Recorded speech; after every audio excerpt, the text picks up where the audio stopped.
I now call the Iberia Parish Council meeting to order. The date is May 24, 2023. It is 6 p.m. I'll have the prayer by Mr. Mathurin, and pledge by Mr. Landry. Mr. Mathurin? Well, you see that, huh? I want to bow your heads. We'll believe with the Lord's Prayer. Our Father, Who art in heaven, hallowed be thy name. Thy kingdom come, thy will be done, on earth as it is in heaven. Give us this day our daily bread, and forgive us our trespasses, as we forgive those who trespass against us. And lead us not into temptation, but deliver us from evil. The United States of America, and to the republic for which it stands, one nation, under God, indivisible, with liberty and justice for all. Thank you. Roll call, Madam Clerk. Tommy Pollard. Michael Landry. here. Marcus Broussard. Lloyd Brown. Warren Gottschalk. Natalie Broussard. Paul Landry. James Traha. Scott Rossini. Here. Eugene Olivier. Brian Napier. Lady Fontenay Brown. Scott Saunier. Chad Mathurin. Here. We have a quorum. Need a motion to go into public comments? Motion by Mr. Pollard, Second. second by Mr. Trahan. Mr. Pollard? All in favor? Aye. Any nays? We're now in public hearing. Motion carries. We don't have any cards. Anybody from the audience would like to speak on any agenda items? Hearing none? I have a motion to go back into public session, second by Mr. Napier. All in favor? We are now in regular session. Community events and public service announcements? There are none. Reports, finance, and administrative action is in your packets. Reports, parish or other governmental agencies. Madam Clerk? Ms. Sarah Fawcett Gary, Transportation Director of the Acadiana Planning Commission, to provide an update on the South Lewis Street widening project. Name and title for the record, please. I am Sarah Fawcett Gary. I am the Transportation Director for Acadiana Planning Commission. Thank you. The administration asked me to come and give you guys an update on the South Lewis Street widening. We had I would say a pre-design meeting back in October. Actually, I was here. And we discussed the project, the different percentage of plans that have to come down, 30%, 60% preliminary, then you go into final, so on and so forth. The contract with your design firm, which is Meyer Engineer, was signed prior to that October meeting between parish government and obviously the engineering firm. On your agenda, you will notice that, and I don't know exactly where it is, but you have a ordinance for a signature authority for Parish President Richard to sign a supplemental contract on this particular project. And then once that supplemental contract is signed, then they will go into design. The first set of plans that will come out is 30% preliminary plans, and then we have 60%, and we go through the through the percentage for final plans. Then they go into right-of-way and then construction. So any questions? That's kind of where you guys are in a nutshell right now. We're waiting for this resolution to get our ordinance to be passed so President Richard can sign the supplemental contract. And then from there, they'll go into the design phase. Mr. Saunier? Yeah, so Sarah. Yes. Put you on the spot here. In regards to what you just said, from a time perspective, like design phase would take how long? I know once they get into the right-of-ways, that can take a year. So do we have like a projected start date? If everything goes perfectly? So once it's signed and gets back to DOTD, then a notice to proceed will be issued to Meyer Engineering or Mayer Engineering. And then from there, they will start the design. I think they've kind of probably done a little bit of pre-design work just based off of the meeting. And then the first set of plans that will come out will be 30%. Usually, I'm gonna say it takes about a year to go through the full design phase, 30%, 60% preliminary, then you go into 30% final, 60% final, and then you have a what's called 95% final. It's kind of like the last thing before 100%. A lot of things will be working behind the scenes, I guess you could say. So they'll start doing all the surveying work. They'll start doing the core, like they have to, some of the supplemental contract stuff that the reason why we're having to do it is because they have to bore certain cores in the roadway to figure out what the base is before they can start designing. You want to make sure you have a proper base so your road doesn't collapse or, you know, have potholes and all that good stuff. And then another part of that is they're going to have to collect some traffic for data, some data on the traffic patterns. So your ADT and that kind of thing. So that way they know, okay, we can't go with a 3-inch, you know, asphalt. We got to go with 4-inch or, you know, whatever the case may be. So all in all, that kind of stuff will take place behind the scenes, as well as the surveying for them to start with the right-of-way map. So I'll give you an example. Currently on the 675 roundabout, we just had the 95% final plans for that. But before the 95% final plan, even before 100% plans were done, the right-of-way maps are done. So they're ready to go into right-of-way. So like all of that will kind of be working in conjunction with them getting the plans done. So that way, when they hit the 100% final plan mark and get those approval, they can go directly into the right-of-way phase. They know what they have to purchase and all that, and where. Two other questions. Number one, could they not just dig into one of the potholes that's already there as opposed to boring? That's a joke. Maybe, I don't know, but. But I'm glad you brought up 675. So one of the concerns I've always had between these two projects is and I know that you're not here to talk about 675. But I have information if you want. I know you do. That's why I'm asking you the question. The biggest concern I have is what the actual match is going to be for the parish in regards to our share on both of those projects. We have a certain amount of money set aside for that, and the longer we stretch this out, the value of that dollar lessens. So if you have any insight onto what you think our share is going to be on both of those projects, I would appreciate that. So I can't tell you on construction for 675 because I mean at this point I don't know. I can tell you on right away. Hold on, let me get my notes back out. So originally, and look, these cost estimates are cost estimates for a reason. I don't think anybody expected the pandemic to happen and the cost overrun to be what it is. Now, what I will tell you from a construction perspective, we are on the transportation side. We are starting to see some of those costs plateau. For a while we were to where a bid was only good for 2 weeks, and then after that it was going up another 50 to 60%. We just so you guys know the amount of cost overruns, we just did MPO funded an overlay of LA 353, which is in Lafayette, St. Martin, so it's Lake Martin Highway. So from Carmel all the way to Cypress Island. Original bid was $4 million. Cost estimate, that was original cost estimate. Came in, bid came in, that cost estimate to let came in at $8 million. Lowest bid was 11. And that was for a mill and overlay. That was it. So that's how bad cost overruns are happening right now. We're seeing them 50 to 60% higher than what any estimated cost is. Now, over the last 2 to 3 months, we've seen things start to level out. What we're cost estimating, we're coming in at either under, a little bit over, maybe 100,000 over. We're not talking millions over like we were coming in at. But to answer your question, 675, the original right-of-way cost estimate was 64,000. The right-of-way cost that came in once we're there, 580,000. So you're quite an increase. Now, right-of-way is a tricky animal, right?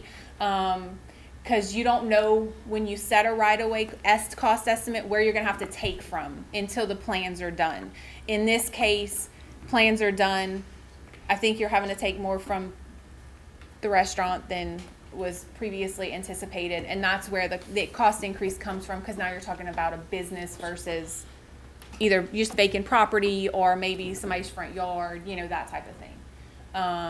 But to tell you how much I can tell you to expect that you will probably have cost overrun on construction cost, just like right-of-way cost on South Lewis Street. Right now, you guys have you estimated 50,000. Knowing that area, it's all for businesses. Now, you have some businesses that have more land to give.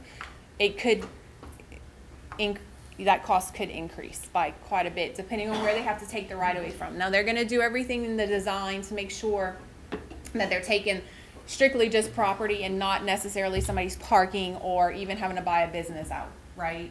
But that is, you know, you can expect that cost to probably come up some. How much, I don't know. And again, that cost could hold true because they might only need to take a sliver of property somewhere. And until those plans are done, I can't give you one way or the other. So could you tell us what the projected cost of the roundabout will be, construction-wise, and what Lewis Street will be? And I want everybody to understand, we're still responsible for the match on that, right? 20%. Okay. Yeah. So on the roundabout for 675, currently we have projected construction costs, right? That's the cost estimate that you guys gave to us through the application of $2.75 million. Now there is, and I'm looking at y'all, can I tell them about capital? So you guys do have, from what I understand, some overage or some leftover money from the ARA access road from capital outlay. The administration is in the process of working with your Mr. Lee. I'm not quite sure who he is in the process, but whoever Mr. Lee is with your capital outlay money. He's a very interesting young man. Yeah, they are working with Mr. Lee to take that money and move it over to allow them to use it on 675 roundabout, right? You're matching, you can match that state funds and you can match federal dollars with state funds. You just can't match federal to federal. So hopefully that will kind of alleviate some of the burden if you guys are successful at getting that transferred over. The reality is we have a lot of, most of our municipalities, we're doing this right now in Doosan. They got capital outlay for a roundabout that they're doing. And so they're using that capital outlay dollars to match the federal funds. And actually they're using some of that capital outlay to actually cover the overage for the construction of the roundabout. So. And the cost for Lewis Street, the projected. Lewis Street right now in construction, you have 2.19 million in construction. You also have some utility cost of utility relocation of 60,000. I have no idea if you're going to need utility costs. I mean, I have no idea if you're going to need to relocate utilities at this point. If you don't have to, basically what we'll do is we'll take that 60K and just roll it in. We'll do an amendment or modification to roll that money into construction. So this is the last thing I'll say. Just for you're everybody, good. I want to just refresh everybody. We're responsible for 20% of the construction costs, and utility movement and right-of-way is, we own that, right? So a total on Lewis Street, right, currently your total is now this is designs out of it because design's already been authorized, but with your right-of-way, utility and construction, it's a little over 2.3 million. Okay. So 20% on top of that, or your 20% of that.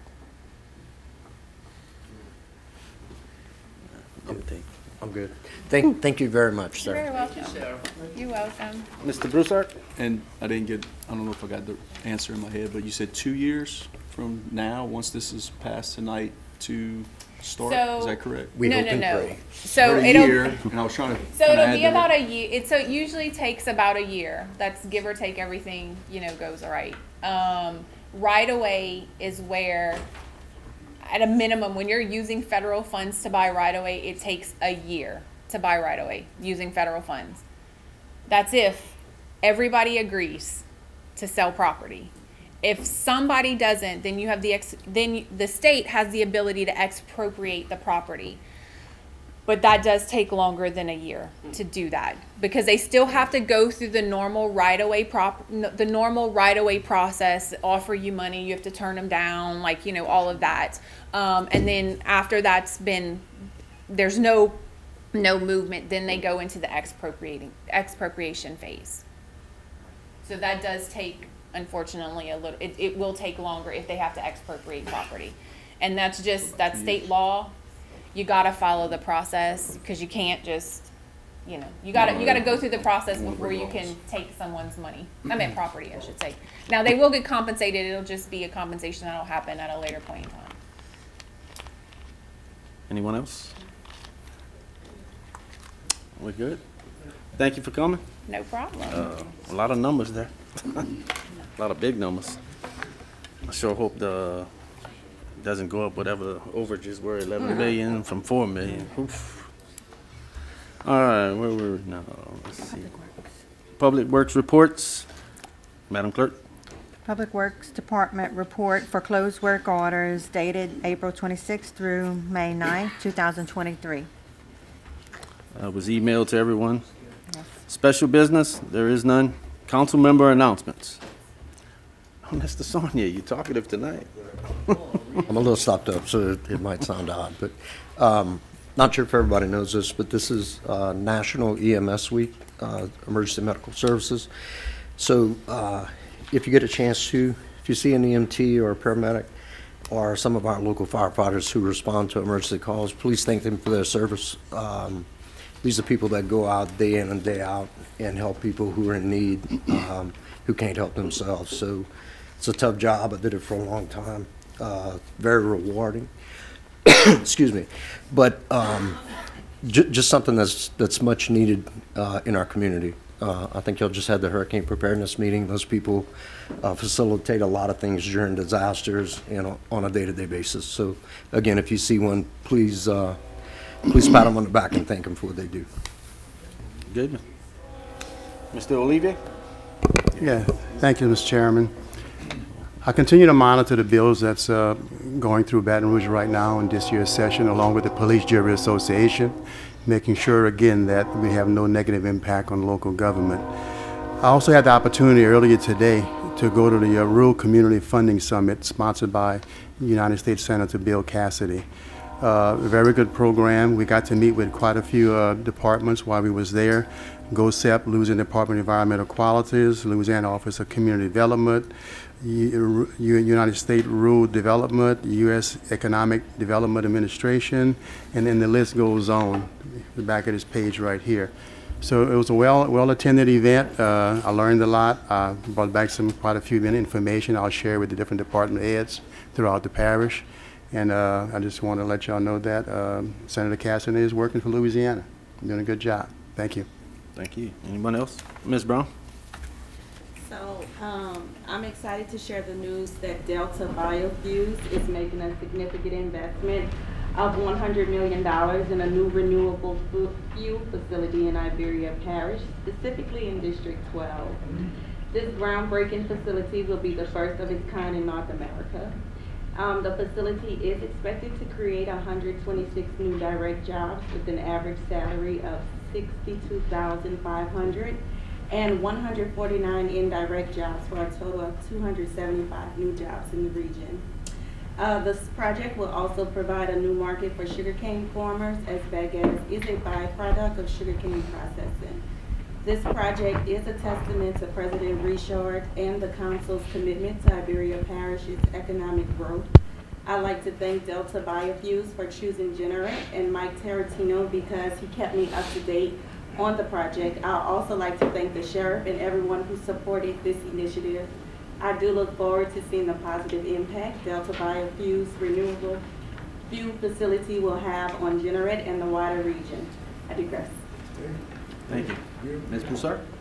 Yes, I attended the 2023 hurricane season meeting today, and I'm sure Bo might have some updates, but there was a lot of information that was provided and some things that are going to be a little different for Iberia Parish potentially if we have a disaster. this year, which brings us to educating the public and trying to make sure the public has the right information and tools to be prepared individually.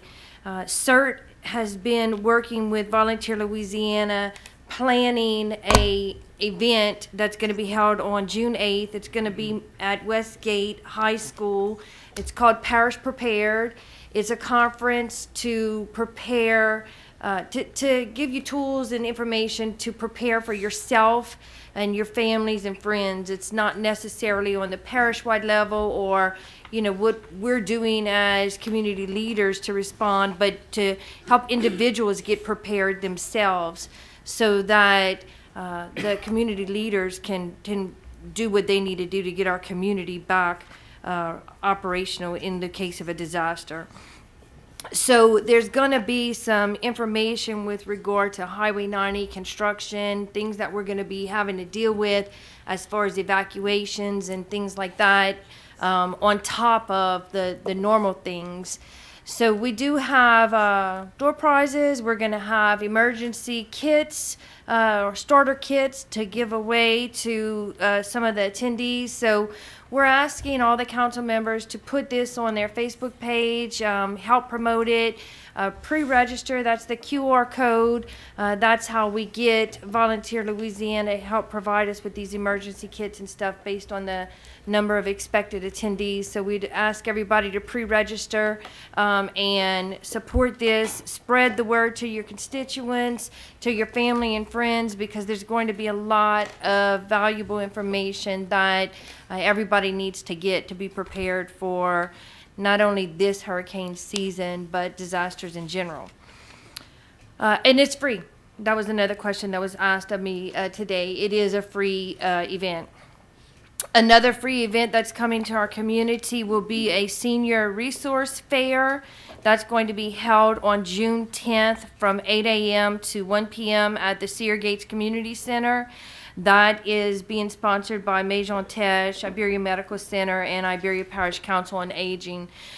So that's another free event to help get our senior citizens the information that they need as far as what our community has to offer to our seniors in general, not just for emergencies. So pass that word out as well.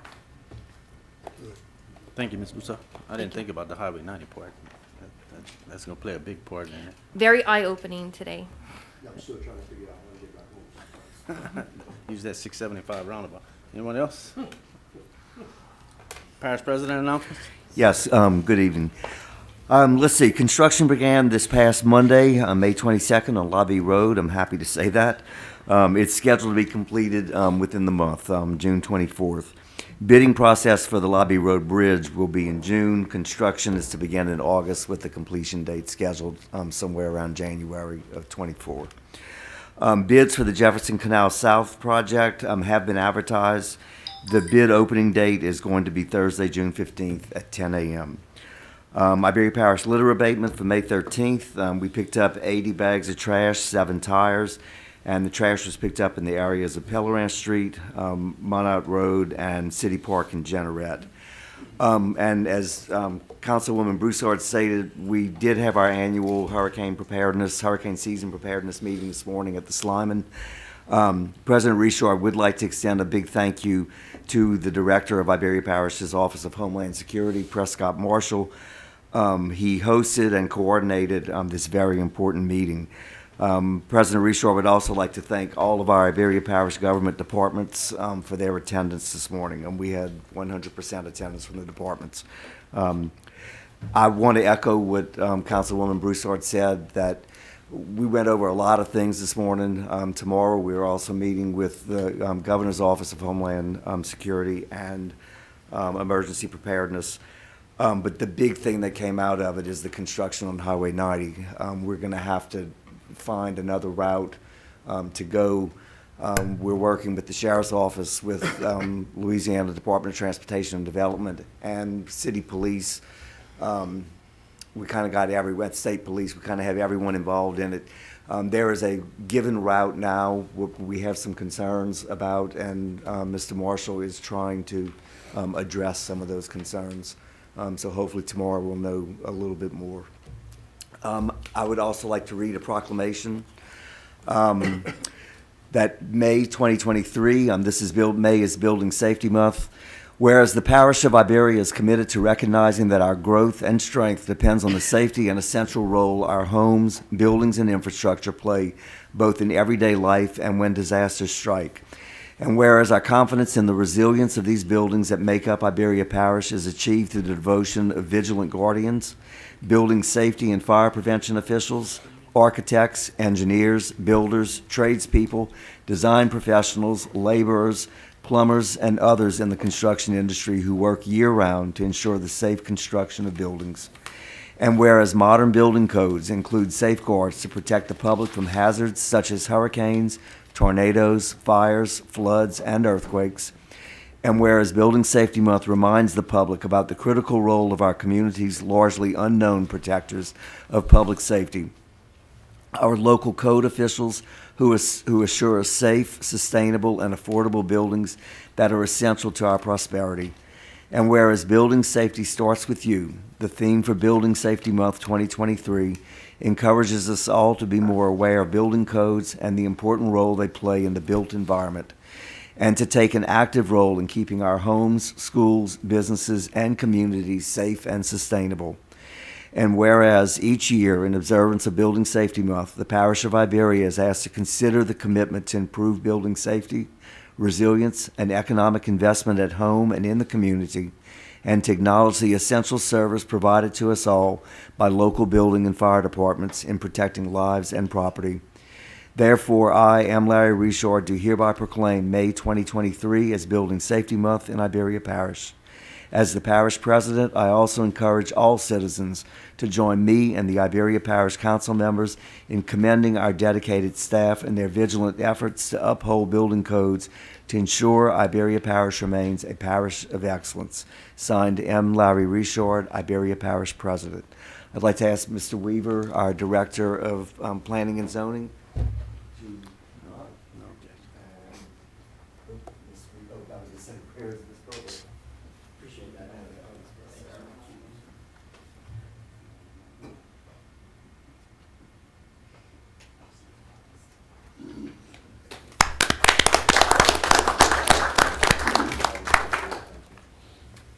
Thank you.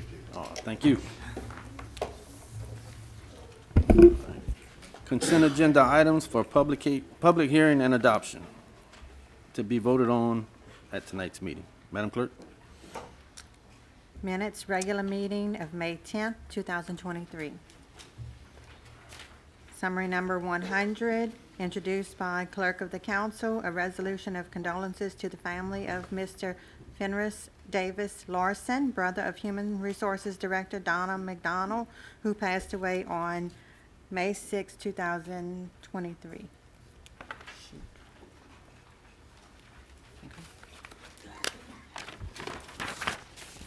Summary number 101, introduced by Lloyd Brown, District 4, a resolution of condolences to the family of Mr. Curtis J. Brodin, former Iberia Parish Council member of District 2, who passed away on Saturday, May 13, 2023.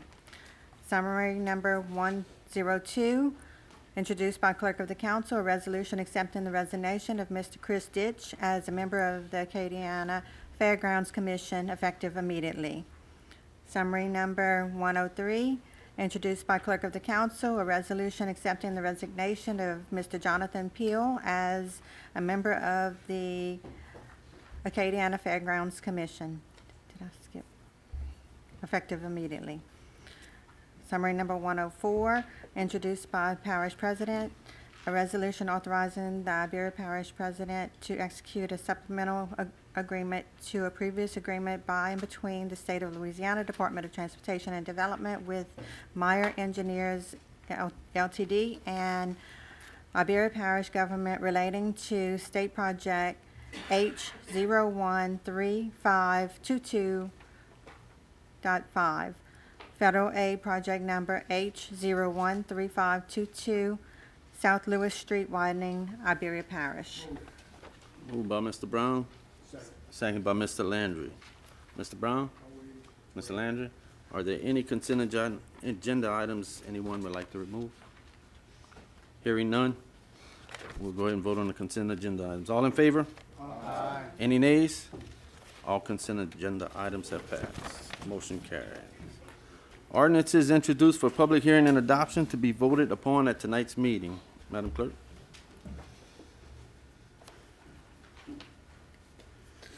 Summary number 5145, introduced by Clerk of the Council, an ordinance setting forth and establishing a property millage for the public library system which is levied on all taxable property in the parish at a rate of 5.85 mills for 2023.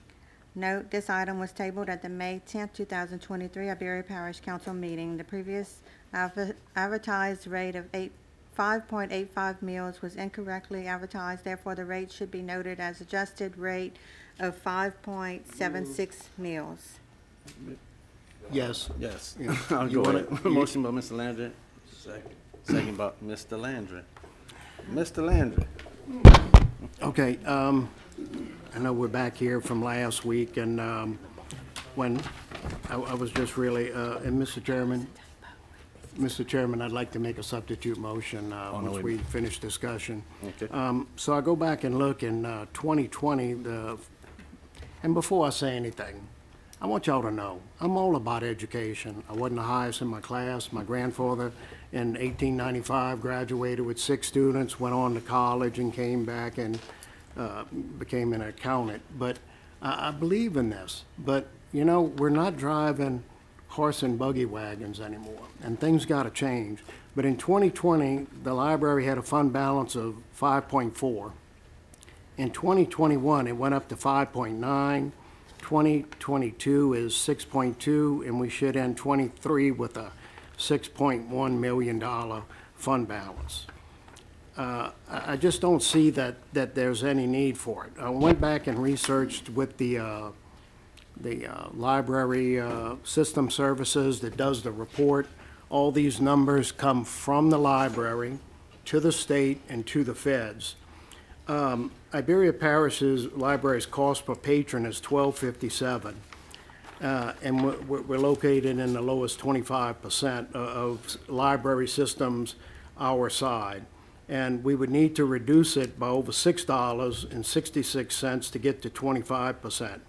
The circulation of Iberia Parish Library has decreased 14% from 2012 to 2016. Visits decreased 25% in 2012 to 2016. You'll hear me talk a lot about the cost per visit. That's the number of people that go to the library compared to the total dollars that we're spending on here. The top 5% are at 3.64. The top 25% are 5.92. The median is $8.04. The bottom 25% is $10.63. We're at $12.57. We're spending way too much money on a library for what our people are getting the best bang for their buck. And it still talks some more here about the decreased thing. It says the total computer use increased 2%, but computer use per capita increased 3% with everybody else, and we're just a little bit behind on that. It says computer use is declining as patrons increasingly use personal devices to access the internet at the library. You know, I tell people with a joke, my wife buys me a library. I said, you know, we can look at a movie, a book, or anything. We don't need to spend and have all these buildings around that's just draining us. I just can't see how we would even think of going up to 5.85, taxing the people for a business. I don't look at this as the library. I know it gets sacred, you know, but I mean, it's a business that the parish has, and we're taxing the people to operate this business. And we're talking about almost doubling the tax to the average citizen. Anybody that owns a house of $75,000 or more And we're talking about a facility coming to Jeanerette, Louisiana for $100 million, and we're gonna hit those people with a higher tax. I mean, this is just unbelievable, you know? You know, if somebody got in there and took over, if you ran that library system as a business, you know, your owner would fire you. I mean, this really frustrates me, you know, that, you know, we had a meeting one time with these library people and everything, and Mr. Richard, we talked about maybe getting St. Peter Street to be a high-tech center. The answer from them was, well, they have it in Lafayette. Well, I don't want to go to Lafayette. I want a high-tech center.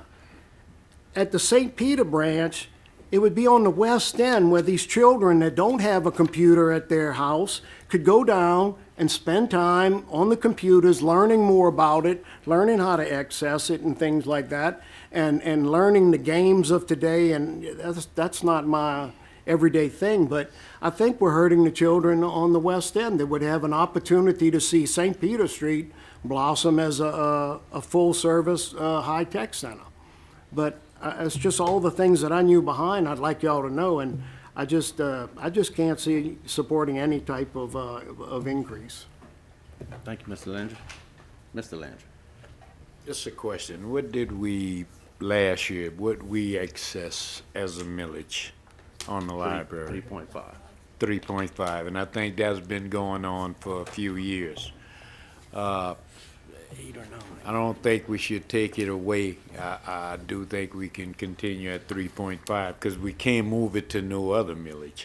So that's one of the other things. I think people think you can take a millage from here and put it there, and it is never going to happen unless the voters vote on it.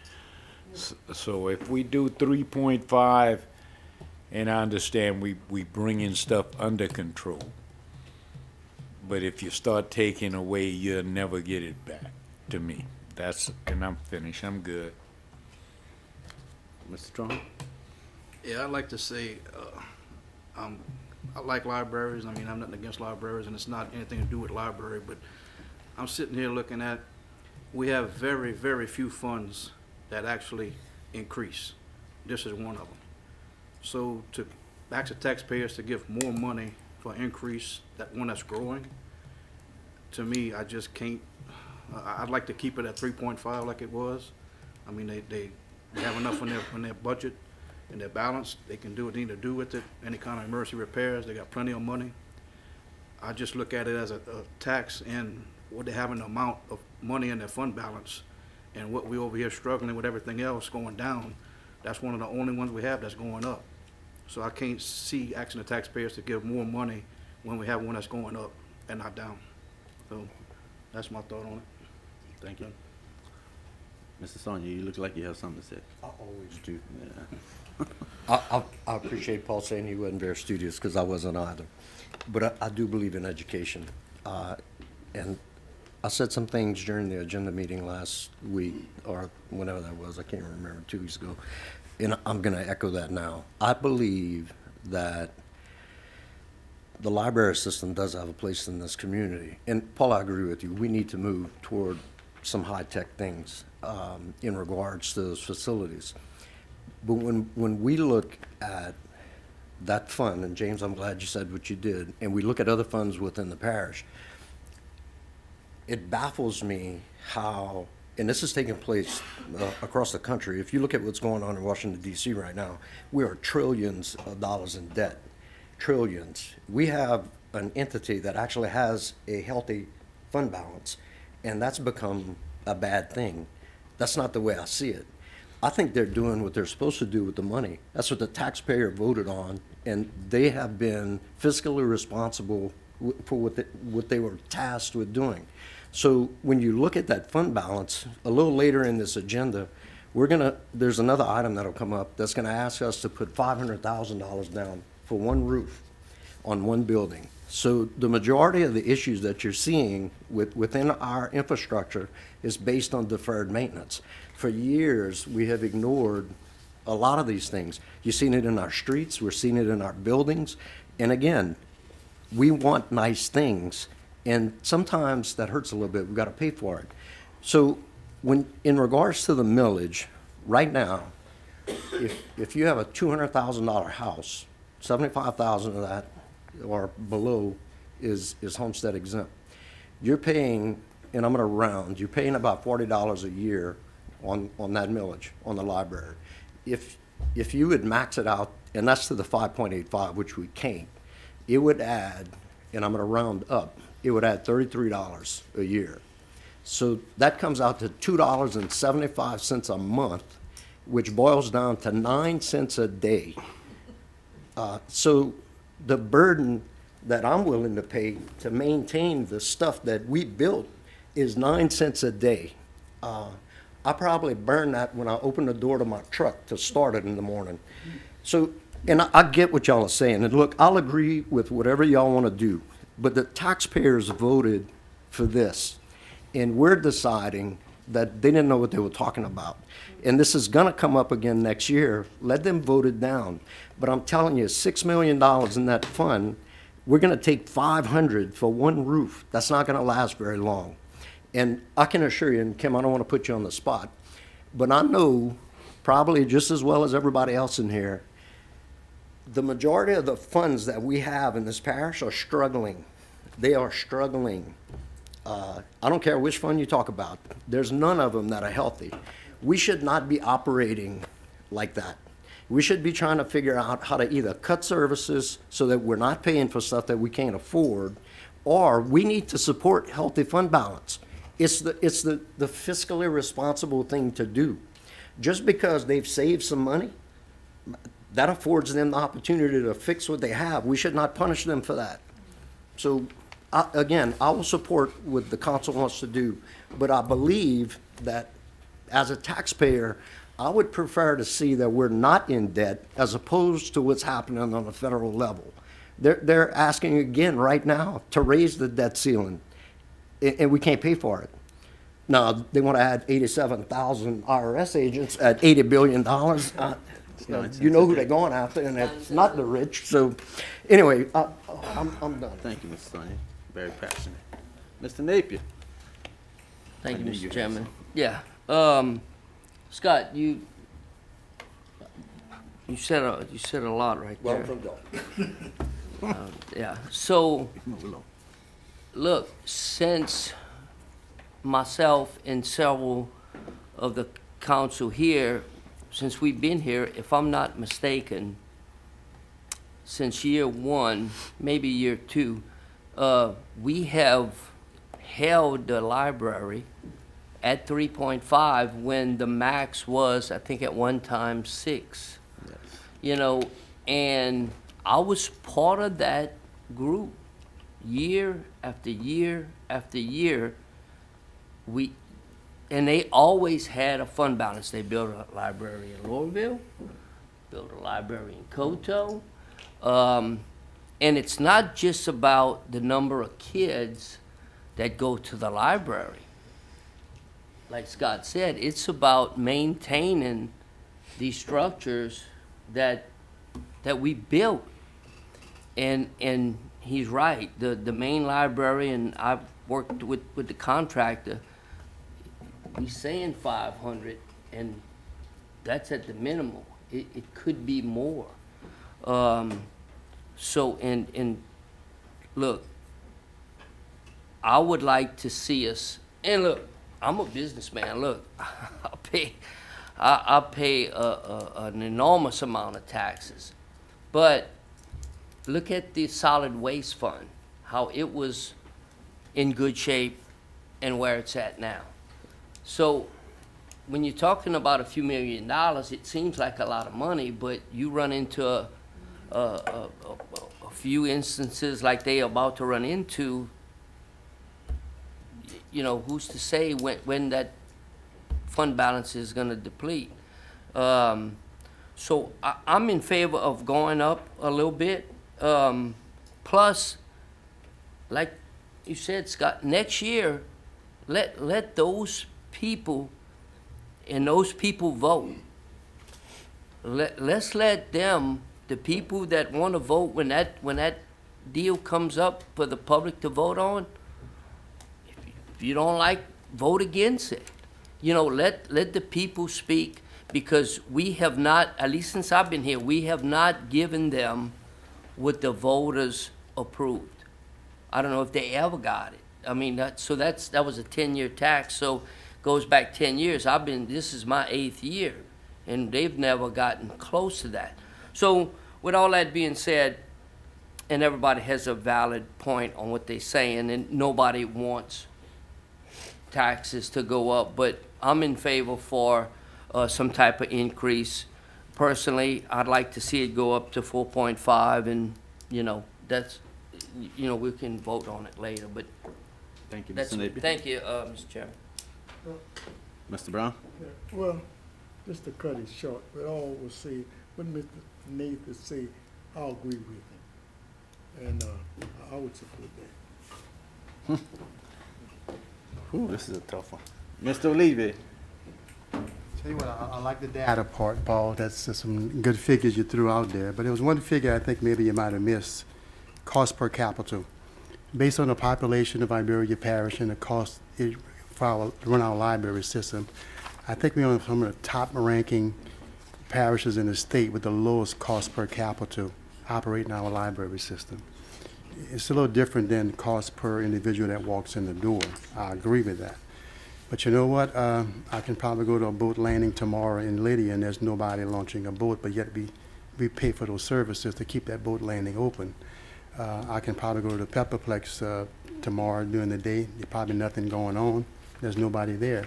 But yet we participate and we help pay for some of those services we offer to our patrons in Iberia Parish there.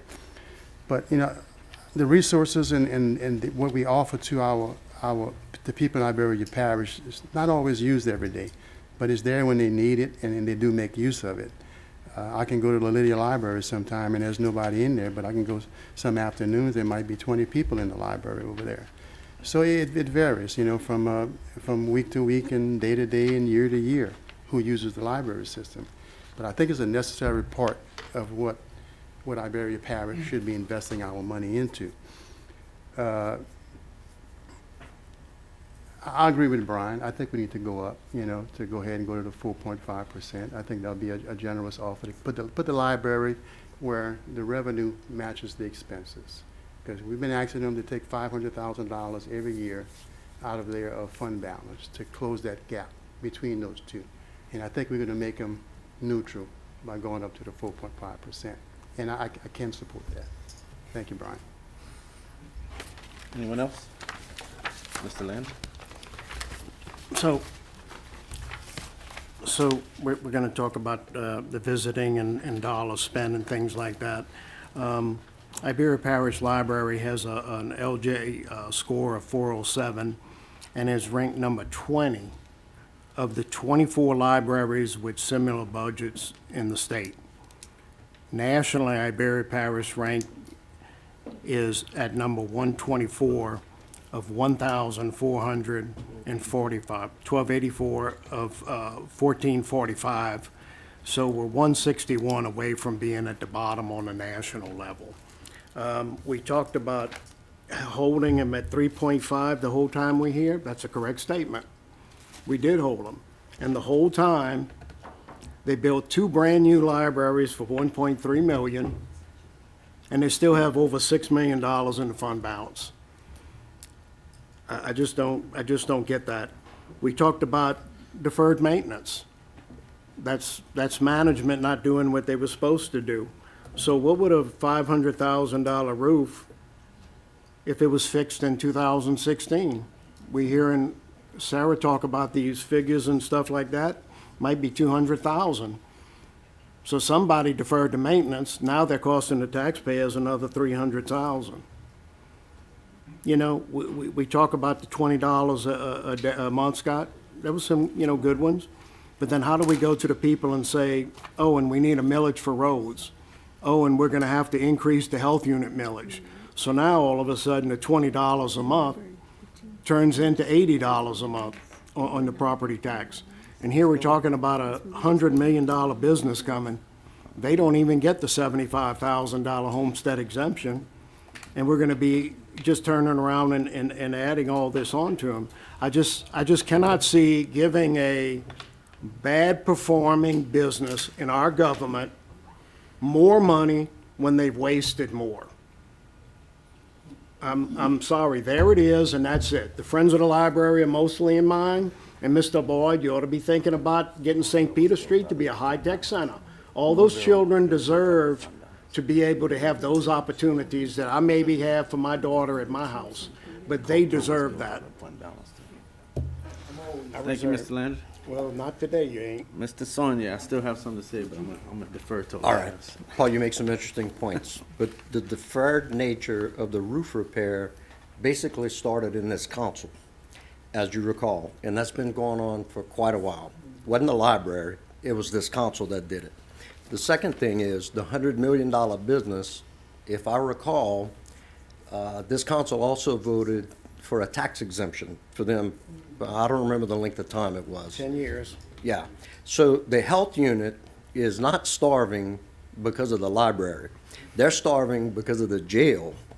And if you want to look at deferred maintenance, go start looking at some of these buildings. I'm telling you, $6 million is not a lot of money. These people have done what they were asked to do. The deferred maintenance basically stemmed from the council deferring the time or holding them back from doing the maintenance. Now, am I saying they're maintenance people? Probably not. And on another note, look, I'm with you. I don't want to pay any more taxes. Like, if I'm sick of it, to tell you the truth, because I'm not sure where all the money goes. And I'm talking about on the federal level more so than anything else, because I kind of know where it goes here. But at the end of the day, I'm with you. I don't want to pay any more taxes. I don't think anybody wants to pay any more taxes. But if we're going to spend our money, I would prefer to spend my money on children than on prisoners. And that's probably not a popular thing to say, but I'm going to say it. The second thing I'm going to say is I would prefer to fund the library and do what you say and make it a high-tech center, but at least we have an opportunity to control the content. We have an opportunity. It doesn't always work out well. Because the internet, while it's a valuable tool, is also one of the worst things that's happened in my lifetime. Because it's not just intellectuals who are posting stuff on the internet. I would be willing to bet that 98% of the people who are posting stuff are not going to go out and build a rocket ship tomorrow. And we're exposing our kids to that. So, and I'm going to close with that. Look, I think this is a great debate, to tell you the truth. We're probably actually talking more data right here than we ever have. So I appreciate the time. Mr. Trump? I just got one more thing what Scott touched on about, us not putting that roof on whenever it was, but I remember they came to us and they didn't have any information for us. And we asked for information. And we had another budget come around and still no information. So it wasn't on the council's back. It was lack of information from them on what they needed and what the cost would be and the proper way to do the roof, as Mr. Napier had explained to us back then. So I can't sit here and say that we are the cause of that roof going as long as it did. So I'm done. Mr. Lynn? Before you came here, they had came with the roof several times. Brian could tell you that. And we always pushed it down the road. We kicked the ball down the road. Scott said the right thing. Those people are prudent. They physically prudent. Their money going up, and they built a couple of libraries.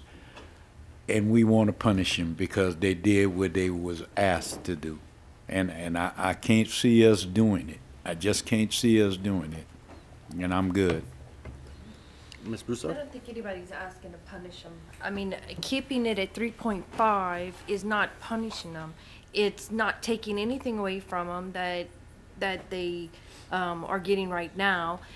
Those numbers don't lie. Their fund balance has been going up every year since they built the libraries. So we're not taking anything away from them. Their fund balance will still continue to go up outside of their normal maintenance issues that come up. I'm not hearing anything of any major maintenance issues outside of what we know about with the Main Street Library.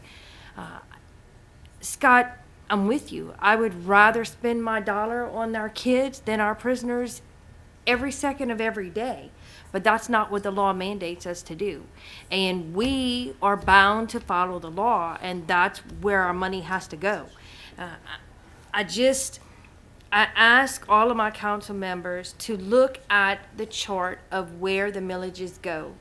And when you're looking at putting the millages at 4.5 for the libraries, that's higher than our general fund, it's higher than our public health fund, it's higher than our most of our funds. You cannot tell me at 4.5% that the second priority in our community is libraries. And that's the message that you're sending if you tax our taxpayers at 4.5 mils, because that would be the second highest millage that we're assessing. And I'm just not convinced that that's what our taxpayers' priorities are. I think at 3.5, that's a more accurate reflection of the priorities that our constituents have. Let's remember that, if I'm not mistaken, every other millage is maxed out and they voted on, if I'm not mistaken. So was the library. The library was voted on at that high rate. We didn't make up that rate. The people that put us here in a majority vote 10 years ago voted on that. And we have held them back for 7 years. This will be the 8th year. I'm not asking to go up. And all of the other ones, however they got to the 4 or wherever they at, were voted on by the people. So when those millages come up, you know, I guess maybe we need to look at that and push for higher millages if that's what y'all want. But all I'm saying is, you know, is that, you know, it's time, in my opinion, that we give some of that money to the entity that the people wanted it to go to. That's all I'm saying, and I'm not saying to give it all, and we still holding them back, you know, and we've held them back for a long time. If they, look, I'm in business to make money. I make money every year, and if I make more money next year than I made this year, so good for me. You know, and if the library's doing it, good for them. And we have, like I think Eugene said, the last, I guess since we got in, they've been dipping into their fund balance. So, anyway, you know, and look, I'm gonna go, the majority of the council's gonna rule. Myself, personally, I'm, for the first time since I've been sitting here, I'm gonna vote to give the library a little bit more millage than what they've been getting for the last 7 years. Thank you, Mr. Chairman. Thank you. Mrs. Zone. Yeah, this is a little off track, but Natalie, you mentioned something, and I think it's important. I'm fascinated with the fact that we had this much energy around this conversation, and you talked about priorities, and you mentioned the law. I think one of the biggest issues facing us as a group in our budget is unfunded mandates, and we don't talk about that at all. Nobody's pushing back on anybody. We should have a collective voice to stop that, because you want to know where our money's going? It's not going where we want it, I can assure you. I'm all about sending it here because it's local. I don't want to be told what to do with my tax dollar in my own community by somebody who's just insisting that happen. And this is happening more and more. And I brought up the jail. That's one of the it's the biggest expense we have on something that we have no control of. So I appreciate what you said, because it's true. And that is a priority for me, more so than the discussion we're having today. I mean, this is pretty simple to me. And I must ask to be excused. I have to go to the restroom. So y'all go ahead and hash this out, man. Wait for me to vote, or unless y'all ready right now. No. I'm sure somebody else wants to talk. I'll be right back. I do. Now, just for the camera, since Mr. Sonia stepped out, we do know where the money goes, in this council as well as the administration. Everybody gets budget books, so before anybody on TV land gets carried away, nobody's stealing any money. Okay, now I got that out the way. To me, the biggest thing, the argument right here is not so much the millage, but the fund balance. You know, we talk about going down, going up, you know, we have everybody. What is a healthy fund balance? To me, 1.5, 2 years, something like of your, let's take a 10-year average. Yeah, but let's take that 10-year average and you go 1.5, and then maybe you want to bump it up 20% or whatever, something out of the ordinary, which doesn't happen all the time. You have to take into account these rules, right, the maintenance and whatnot. So if you did their numbers right now, and this is just off the top of my head, you're probably looking at a safe fund balance right now of 5 years, and I think I'm being generous right there, because if you pull out the roofs and whatnot, I'm just going off of normal operating expenses, no $500,000 roof. So what is that? To me, like I said, 1.5, maybe 1.8. I don't know, Mr. Gurr, what you think? I hate to throw that at you. What would you think in the government world? Because I come from the other world. So, I guess we all need to keep in mind, you know, that this is an ad valorem fund. Main revenue stream is an ad valorem millage. Ad valorem millages are collected annually, you know, once a year. We have to make that money last all year long. So if we don't have at least one full year in fund balance, we're gonna come short. I mean, I know y'all remember what happened with Fire District, you know, not so long ago. So having more than 1 year, you know, in a regular fund that collects money monthly, we can cash flow our operations because typically we're receiving money monthly and we're paying bills monthly. So that's not so hard, but in those ad valorem funds where we only get that money once a year, the cash flow becomes more of an issue because you got payroll that needs to be paid, you have regular, you know, utility bills, you know, so, and, you know, there's a number of branches. So you're looking at, you know, a good bit of operating expenses. In the library, I'm saying, like, just off the top of my head, I mean, their revenue stream is probably about $2 million that comes from the millage. Their operating expenses, just regular operating expenses, not considering, you know, these abnormal, you know, roof repairs. You know, we repaired 2 roofs already, and then what we're getting ready to encounter at the main branch, you're looking at about $2.5 million is what we've been spending. So we are, you know, we've been operating at about a $500,000 deficit. That's pretty much So what I went with a 0.6, just throwing that out there. So, I mean, you're gonna get this millage every year, give or take, 2 million, 40,000, whatever it is. So right now, you're probably looking at 5 years before you get to the 1 year of operating expense or in your fund balance. So if you backed up and used your numbers just off the top of the head, you're looking at about 2 or 3 years before we get to that point. So that's my thing is, do we need to draw it down? Do we need to go up right now when we could just draw it down and we're still comfortable for another 3 years? And I'd say no, I'd say the 3.5. Now, do y'all have some wiggle room with me? Yes. But 5.85 is not an option. 5.5 is not an option because this number would go out to probably 10 years of operating expenses. And we're way too far right there. So that's just my take. I think it's a fund balance issue more than a millage issue. Yeah, it goes together hand in hand, but that's my take. Anybody else? One more thing. Yes, Mr. Olivier?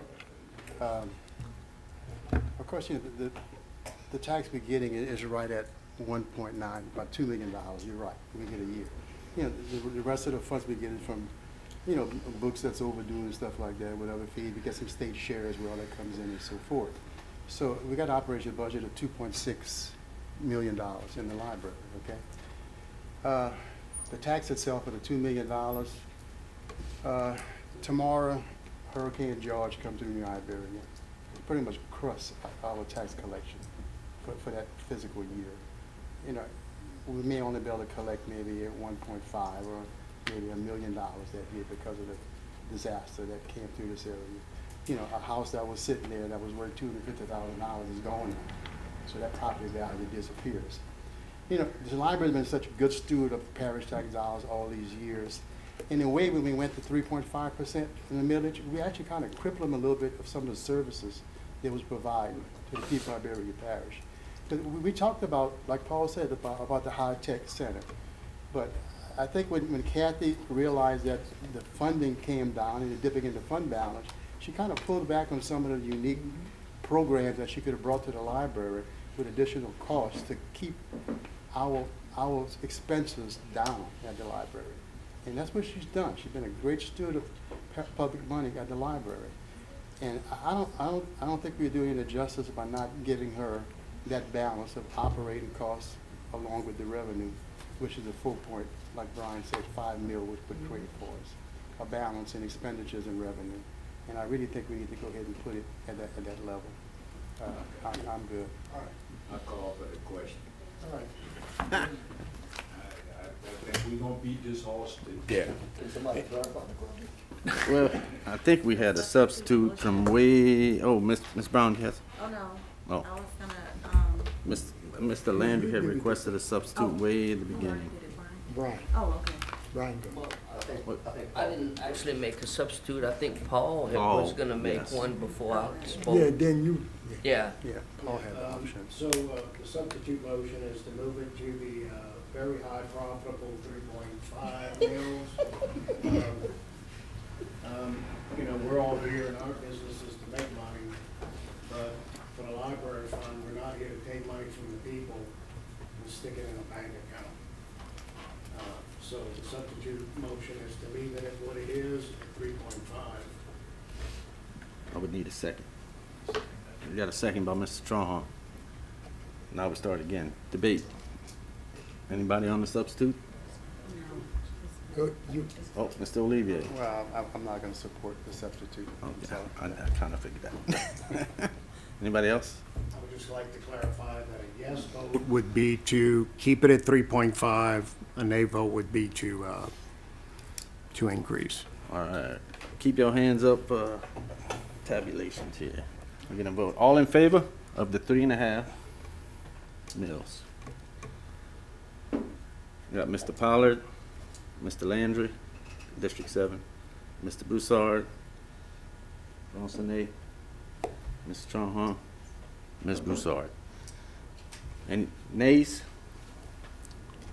Let's go back this way. Ms. Brown, Mr. Brown, Mr. Olivier, Mr. Napier, Mr. Saunier, and Mr. Landry. That motion fails, correct? Chad. It was a nay? Chad. Yeah.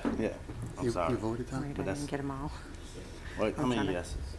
You only had, 1, 2, It 3, failed. 4, 5, 6, 7. so 7 yea, 6. 6 nay, motion fails. Correct? 7 and 6. 7. Yes. 7. So motion fails.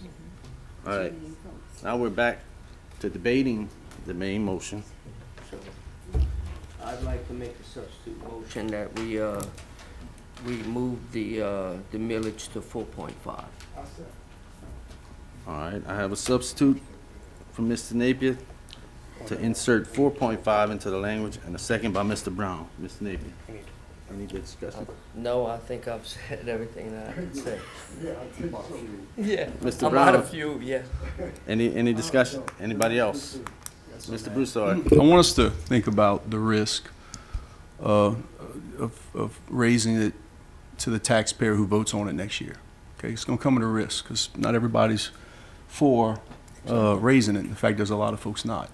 So when they go to vote for it next year, after we've raised it, if that's what happens right now, and next year they vote against it, then what would we have? So I want us to keep that in mind for next year when they go to vote, when the people go to vote, what we're about to do by raising it and what it shows them, not to mention the other 3 or 4 millages that are gonna be on the ballot as well. So it's gonna raise some stir, and I think 3.5 is very responsible, and I think the library's done a great job of reaching a lot of points within the parish. And I think 20 years ago, 10 years ago, when we renewed it, that's what we needed. I think we've transitioned to something different, and I think we need to keep that in mind for next year too, when we're doing what we're about to do. So, or what y'all want. Thank you, Mr. Broussard. Mr. Brown? I think when it come up for renewal would be what we voted for. I think so doing this is not gonna say renewal. No, we're upsetting the people by No. increasing the tax. We upsetting it by saying all this up here. You're right, so y'all should have voted 3.5. Mr. Brown has the floor, Mr. Landry. But just want to, Mr. Landry. that's not him, nothing to do. And Councilman Broussard, the people told you 6.5%, that's what they voted on. And you can say we upsetting the people, we upsetting what they voted on 10 years ago. So we not giving them what they asked for, we are giving them less. That's my take on the subject. Good. Anyone else? Mr. Broussard? They said the max, right? And it was needed to build libraries. Our job is to dial it as we see fit. I think we would make this a little bit better for all of us, and if we needed to move it to 4.0 or 4.5 or whatever, is if the plan was, if they came to us with some sort of plan prior to us even talking about this. We could talk about, there's a library roof that's 10 years old or 15 years old, but we don't really hear any of those things, but we're voting on something that's going to be not retroactive, but going forward. So I think maybe them, I don't know the process or why it's done like this, but if they would come to us prior while we're doing these things, prior to this vote, and tell us what their 1 year, 2 year, 3 year, 4 or 5 year plan look like and what their needs are, then we can dial it in and out as needed. But right now, it's still kind of guessing, and here we are, an hour into this thing, and really don't have much. So anyway, I'm done. Thank you, Mr. Broussard. Mr. Landry? There's no plan, Marcus. All I can tell you is when I was sitting out in the audience, one of the persons was telling us how many people come to the Coteau Library from Youngsville, and we don't get any millages from those people. And I guarantee you that when you looked at Lafayette's library, they had multiple, one failed. They had the courthouse fail. They had to turn around and come right back and try to educate the people. I think that the library is going to be one that fails next year. And then the millage will be set by the people at 0. So then we'll go from there. But I can't support, the 4.5. Mr. Broussard? I don't want it to fail. I want us to support the libraries of what we have. It's done a great job. It's time to transition to something different, and this is the way of doing it. So, good. One thing. Mr. Brown? Talking about this millage is failing for the library. Maybe that's a good thing that we do have a good fund balance, that we can continue to operate it until we run it back. So, and then, we really didn't do what the people asked us to do. And remember, we set those millages for them to operate on, and we cut it down, and they did a wonderful job of operating with what we gave them to work with. Guess if we'd have given them all that, maybe we'd have had some of them libraries like in Lafayette. Thank you, Mr. Brown. I'm done now. You had something? No? Anyone else? All right. Oh, Mr. Olivia, you had something? I'm sorry, Scott, yeah. I had the opportunity to attend a few millage workshops throughout the years in Baton Rouge. What I learned over there is we look at what it costs to operate any fund, whether it's drainage, whether it's building and maintenance, library, the general fund. We set our millage based on the expenses of that particular department. Of course, once we cut all the fat out and everything, we come up with a figure where we need to collect that much revenue to operate local government, okay? So basically, whenever the assessed value of the parish goes up, let's say it goes up $50 million from the assessed value previous year, we're collecting more dollars up here. We can roll that millage back down to a lower level and just collect the same amount of money every year. That's our responsibility. If we don't need to collect more, we just roll the millages back from wherever we set it to today to a lower value to collect the same amount of money. That's our responsibility, to keep the revenue within that window. Whether we go up and down on the millage, we're trying to maintain that same revenue source. And that's our responsibility. for budget here at Hialeah Parish Government. Thank you. I'm done. All right. Mr. Sonia? More time. So, and look, Marcus, I hope you don't hold my age and wisdom against me, but I won't hold your youth and inexperience against you.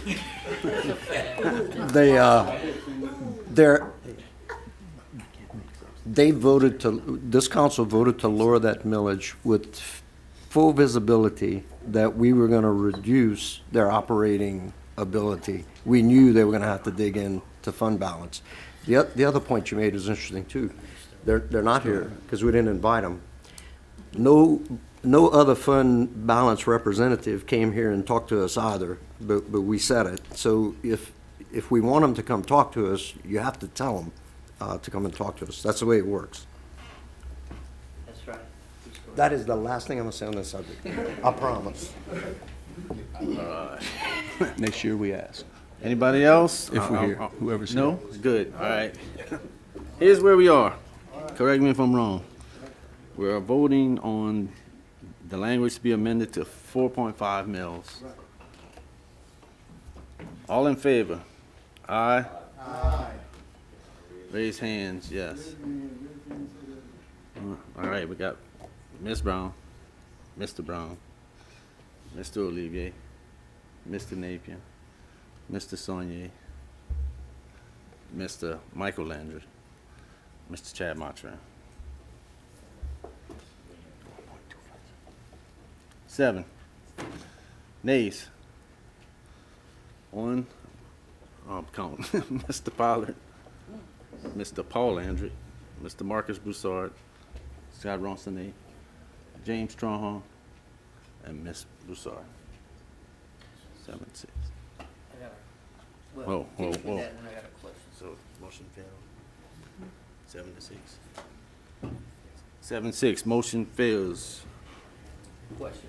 Can we get back? So, All right. Go ahead. so it looks like we're at a stalemate. We got one councilman missing. If we table it to another, Yes. to the next I s- meeting, I can say we do that? Yes, legally. Yes. I make a motion, we table it to the next meeting. All right. All right, let's stay in order. I have a motion by Mr. Napier, second by Mr. Brown. Mr. Napier. Well, so, I mean, it looks like we might not be able to get to where we need to be, and our chairman's not here. It could, I don't know where it's gonna go, but, let's have a full council, next meeting, and we can, see where it goes then, and maybe we can get to 8 at some number. Yeah. I'm good. Mr. Brown? All right. Mr. Landry? I disagree, but I got a question for Brenda. Brenda, didn't we put a resolution when we first got here in 16 that you could only have so many substitute motions? I think it's 3. I'm not positive. I did look for that, and I couldn't find it today. But I think we did do 3. Yeah, because we didn't want to keep going 8, 9, 10 times different ways. So with the table, these two substitutes will carry till the next time we meet. Well, you voted on these 2 substitutes. They both failed. It's over. And they both failed. But we used 2 substitutes. What I'm trying to see is when we come back at the next meeting, Oh, it's going to be showing the 5.85, and there'll be only one chance to put a substitute. No. I would, into it specifically, but I think that's incorrect. Okay. I think so. Like I I said, know we have- I'll read it. We have a limit. I'll of get se- back to you. We all, the older guys, remember that. It was We either had 4 or issues 5 where votes. I don't remember. yeah, I'm almost sure we made a resolution so that we couldn't go on and on and on. My curiosity is, by tabling it now, when we come back in 2 weeks, do I- those 2 tables sit? I understand the issue. I'll look at it. Thank All you. right. Anybody else? All right, we have a motion to table. All in favor? Aye. Any nays? Nay? You want to do the Mr. Well, You're doing the I thought yays we'd first. had I thought we'd had What you thought? I What you thought it was thought? good table. That's what I thought. My bad. All right, we on the nays. Okay. Mr. Pollard, Mr. Landry, Mr. Broussard, Mr. Trahan, Miss Broussard. You staying? All right. So 5 nays, 6 nays. Mr. Ronson nay. So we got the yes to table. All in favor of the yes, please raise your hand.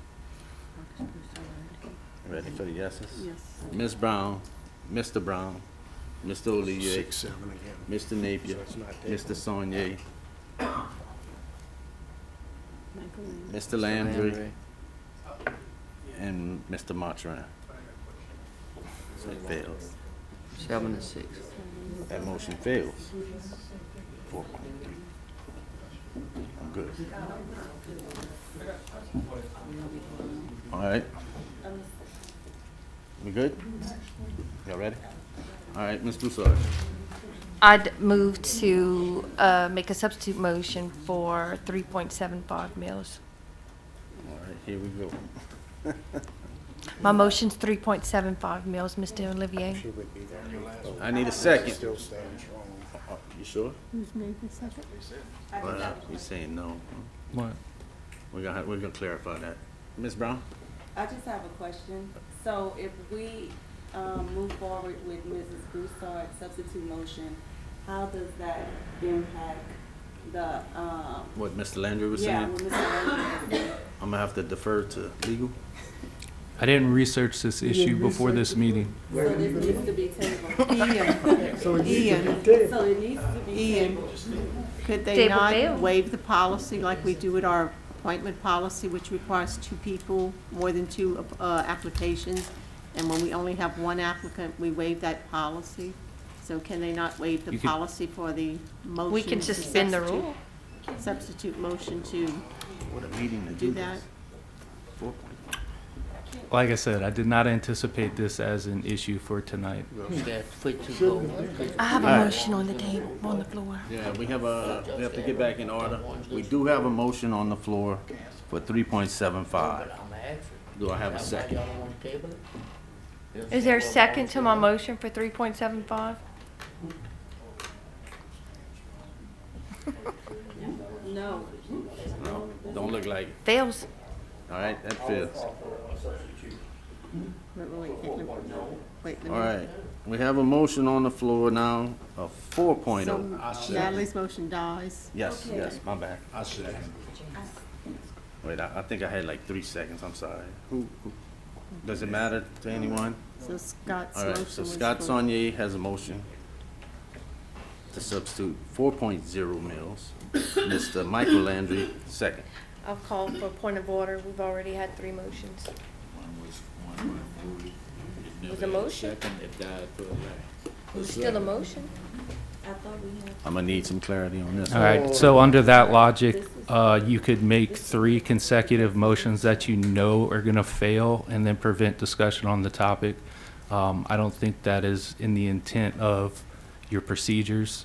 The intent of the procedure is to keep the issue from being voted on repetitively, not to be able to shut down the issue when you don't have a second. That's just my initial interpretation. Does that satisfy somewhat? You want to suspend the rule? No, y'all go ahead. No. All right, so we have the motion and the second. Any other discussion on the motion and the second? Mr. Olivier, I think it's great, we did a compromise. We went Okay. from 3.5, 4.5 to 4. Democracy is working, I'm ready to vote on it. Can we go to 4.01, so I feel like I won?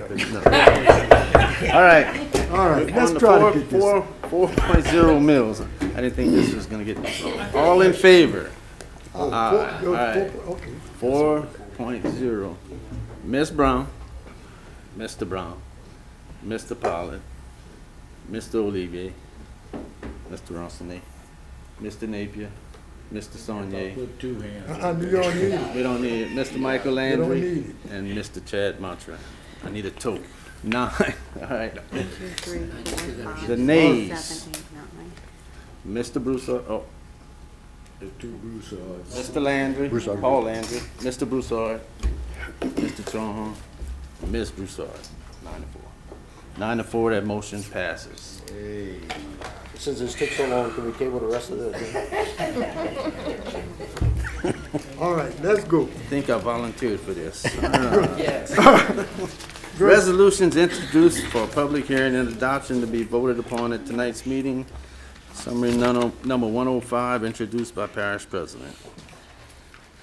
A resolution authorizing and approving the execution of 2 fair market value, no purchase, option lease agreements with Wells Fargo Vendor Financial Services LLC for the acquisition of 2 2023 Cabelco SK260LC hydraulic excavator serial numbers LQ180202237 and LQ180202228.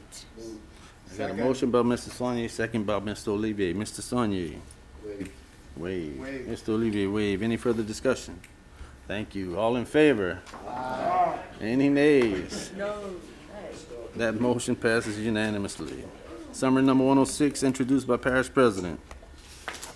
A resolution amending the 2023 Recreation District Number 1 fund budget in the amount of $155,000 to appropriate necessary funding for emergency remediation and repairs to prevent further damage to the Ward 8 facility caused by severe storms of April 6, 2023, all to be funded from fund balance previous years. Motion by Mr. Napier. Second. Second by Mr. Olivier. Mr. Napier. So I talked to Tammy, as y'all probably all know, all the emergency repairs have been done. It's in good working order. The Ward 8 is ready to be used again, and it will be used again for the elections coming up and anything else. And she's working with, I think, Matt Landry with Bayroy and Habits to come up with a permanent repair on the building. But it's ready to be used, and it's not leaking, so they good to go. Thank you, Mr. Chairman. Mr. Olivier, you were the second. Wave. Mr. Strong. Yeah, I'd just like to thank Mr. Napier for the time and effort he's put into this project, that he didn't have to do it, but under the circumstances, he stepped up to the plate and tried to help out everybody, and I really appreciate that, Well, Brian. thank you, Mr. Trump. I appreciate it. Would you like a little paper or something? Yeah. All right, anybody else? All right. We'll go ahead and vote. All in favor? Aye. Any nays? That motion passes unanimously. Summary number 107, introduced by Parish President. A resolution authorizing the renewal of the fiscal agent services agreement with Community First Bank for a 3-year term beginning July 1st, 2023. Motion by Mr. Landry, I think I heard. Second by Mr. Saunier. Mr. Landry. Mr. Saunier. Wait, I just want to appreciate the fact that you have not called me Mr. Ronson once tonight. That would be a little. If I do, we would need some help, but. All right, Mr. Landry. Matt, that I'm glad that we were able to keep, the finances of Iberia Parish in Iberia Parish. They're a good, strong bank, and, the other banks we had used previously were starting to be bought up and move out. But I believe this is going to be good for us, and I think it's going to be good for them. So I thank Benny Maynard and his board for working with us. Anybody else? All right. All in favor? Aye. Any nays? That motion passes unanimously. Summary number 108, introduced by Marcus Broussard, District 3. A resolution amending resolution number 2011-61 adopted March 9, 2011, which approved a list of parish drainage channels to be sprayed, ditches and channels as listed, in order to add a drainage ditch located near 186 Darby Lane to the spray list located in District 3. Move. Motion by Mr. Broussard, second by Mr. Michael Landry. Mr. Broussard. I got a picture today that the grass is 8 foot high now, so I hope we approve this thing and let's get it sprayed. Thank you. Just one question. Yes, sir. It's been approved to spray it and not cut it. It won't do any damage to anything.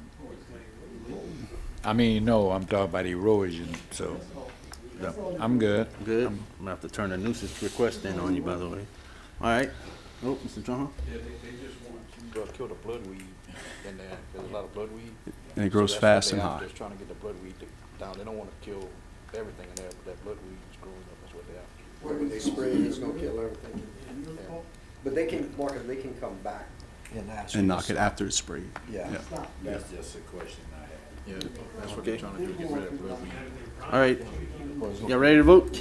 We're voting on summary 108. All in favor? Any nays? That motion passes unanimously. Summary number 109, introduced by Brian P. Napier, District 11. A resolution amending the 2023 Public Library Fund budget in the amount of $500,000 for roof repairs at the main library branch, all to be funded from the fund balance previous years. Note, a motion to suspend the rules is needed as this item was not considered by the joint committee. Motion by Mr. Napier, second by Mr. Saunier. We're voting to suspend the rules right now. First, yes. Okay, motion to suspend the rules. All in favor? Aye. Any nays? Rules have been suspended. So now we're on the main motion. Yeah. You- Okay, so, Scott, you I'm need to sorry. take the motion on the resolution. Take the motion on the resolution now. Oh, Okay, Because that was to okay, suspend the yeah. rules. go ahead. Motion. Move. Moved by Mr. Napier, second by Mr. Olivier. My bad. Thank you. Okay, so as y'all know, I mean, we brought pictures here and all that. So I finally got with the contractor that was good enough to spend a whole lot of time putting together a proposal, a budget for the library so that they could have some kind of idea. And it came back right at $500,000. Now, when you're doing a roof like that, it's there's some unforeseen things. I'm hoping, and so is the contractor that looked at it, that when you're gonna peel back that flat roof on the top, that once you, and they talking about changing to there's a metal deck. We hoping that metal deck is good, because that's not included, but everything above it. The shingles around where the dormers are, those have come back as asbestos. So there's gonna be an asbestos abatement involved in here, and that's in those numbers. Look, there is a good chance it's gonna be more than this. Now I told him and he knows in the construction world, whoever's in it, you know, when you're doing a budget number, you're gonna pad it, so we hoping, but I just wanna let everyone know that when it does go to the engineer and then they go for bid, it could, and once they get started, it could be more. So I want that known now. Hopefully not, but there is a possibility. Now, one thing, and this is up to y'all, is that she doesn't go to the board till, I think, the beginning of June. I don't know the exact date. So we could either table it, or we could vote on it as contingents that the board passes it. The reason I put it on and didn't go to committee is because, not that we've wasted time, because she was waiting on me, I was waiting on the contractor that we had to send off to see if there was a lot of moving parts to get to where we at tonight. So I was trying to avoid the committee, and then we found out that maybe, I don't know if maybe Ian can touch on it.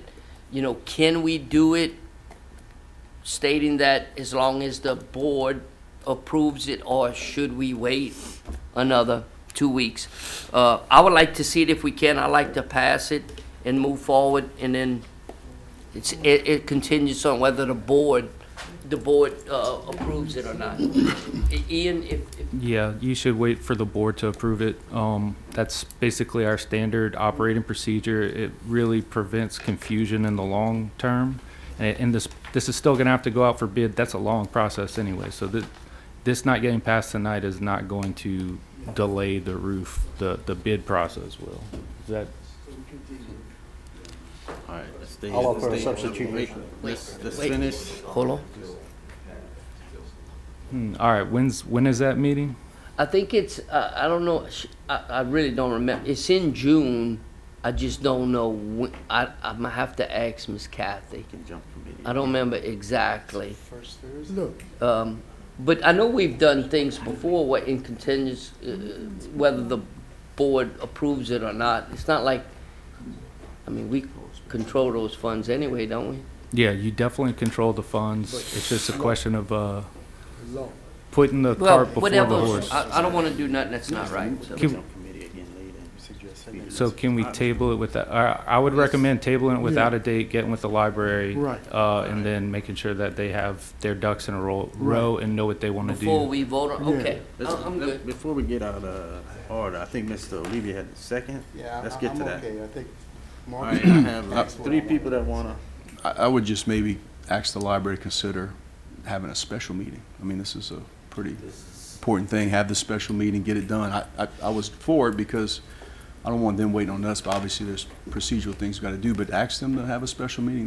We don't need to wait 2 more months or whatever their next meeting is. If they can move it forward, let's get it moving. I'm gonna get a phone call when I walk out, based on what happened earlier. I'll let them know. Okay. You'll get something. I'll show June 7th as our next meeting. Oh, is it June 7th? So when's our next meeting, Brenda? 14. The 14th. So, I mean, if you We have want, to get it on committee. Oh, well, we could jump no, I committee. mean, if the council doesn't mind, we can put it on for All right. council again. Can't we? Yeah, we'll just table it and then it Okay. falls in line. I'll make a motion, we table it to the next meeting. Unless after discussion, if anybody has Anybody any. else? That's good. All right, I have a motion to table by Mr. Napier, second by Mr. Tronhall. Any discussion on that? All in favor? Aye. That motion is tabled. Oh, any nays? I didn't think so. That motion is tabled. I must check, I'm gonna have them check that All right, bank account. see if they before got we the do money. a publication, we do have an expansion.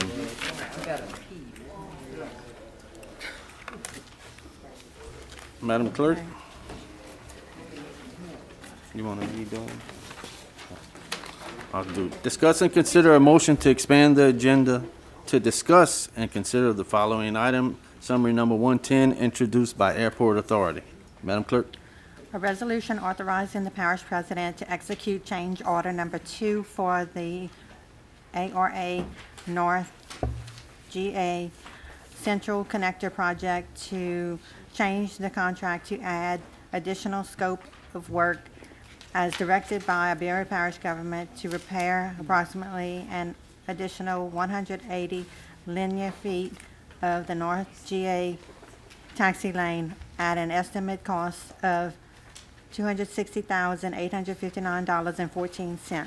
The purpose of this expansion is to authorize change order number 2 to include this work as the equipment is already on site, and delaying this approval will cause the incurring of mobilization cost of plus $50,000 for the contractor to reestablish themselves once they leave the site.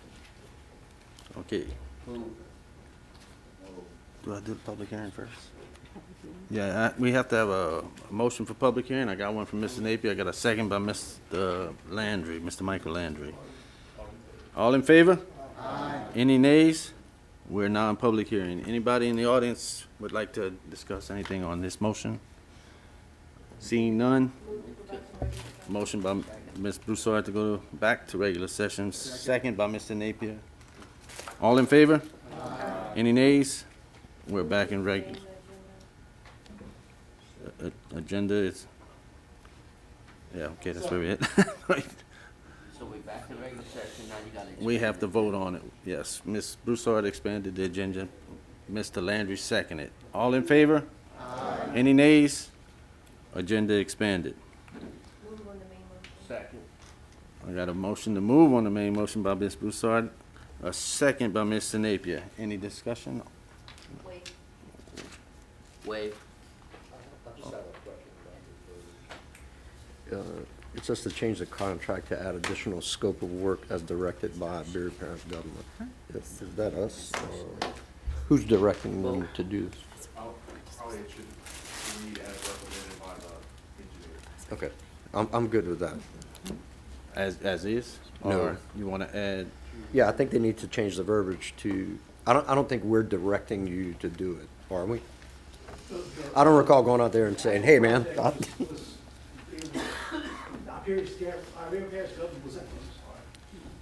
Iberia Parish government was actually named in the contract because the way the legislature funded it, they funded it through the parish.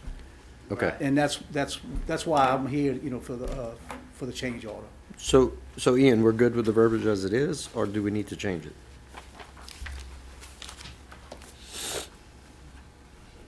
Yeah, we're not directing the scope of work. We're directing the funding.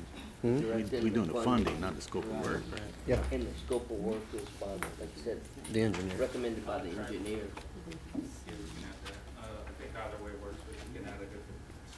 I'm good. I mean, if it's good like that, we don't need to.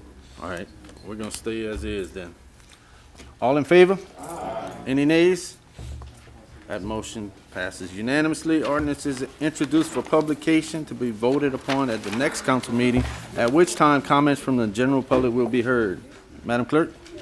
An ordinance to create prospective precincts by the split and/or merger of precinct geography in accordance with Louisiana Revised Statute 18532 and 18532.1. Do I have a motion to adjourn? Motion by Mr. Landry, second by Mr. Pollard. All in favor? One last thing. We do have adjudicated properties on iberiaparish.gov if you're interested, and the next meeting is June 14th, 2023, 6 p.m. Thank you.